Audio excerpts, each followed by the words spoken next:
নেতৃত্বের উদ্যোগে আয়োজিত আজকের এই আবু কামাল হত্যার প্রতিবাদে মানববন্ধনের সংগ্রামী সভাপতি, আজকের এই মানববন্ধনের প্রধান অতিথি এবং বিভিন্ন রাজনৈতিক সংগঠনের সংগ্রামী নেতৃবৃন্দ, বক্তব্যের শুরুতে আমি আপনাদেরকে জানাই সংগ্রামী শুভেচ্ছা। আসসালামু আলাইকুম ওয়া রাহমাতুল্লাহ। সম্মানিত সিলেটবাসী, সদর উপজেলার কৃতি সন্তান শহীদ আবু কামাল আমাদের সিলেট জেলা বিএনপির সাবেক স্বাস্থ্য বিষয়ক সম্পাদক ছিল, উদীয়মান এই নেতা, সিলেট ল কলেজের নির্বাচিত চেয়ার ছিল। আমরা এই কৃতি সন্তানকে আওয়ামী সন্ত্রাসীদের খুন করার প্রতিবাদ জানাচ্ছি।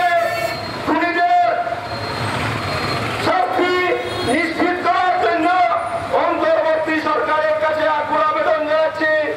আমাদের এই জনপ্রিয় নেতাকে খুন করে আমাদের বিভাগীয় সমাবেশকে মণ্ডল করার চেষ্টা করা হয়েছিল, কিন্তু সরকারের এই ষড়যন্ত্র, শেখ হাসিনার ষড়যন্ত্র চক্রান্ত কোনোভাবেই সফল হয় নাই।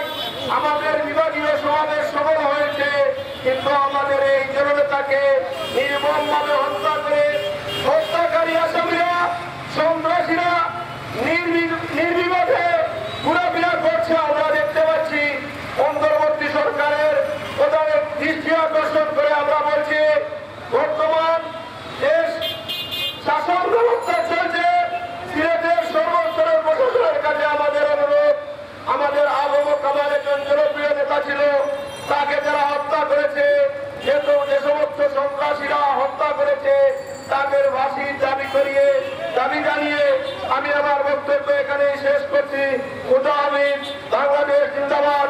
সবাইকে ধন্যবাদ। আসসালামু আলাইকুম ওয়া রাহমাতুল্লাহ।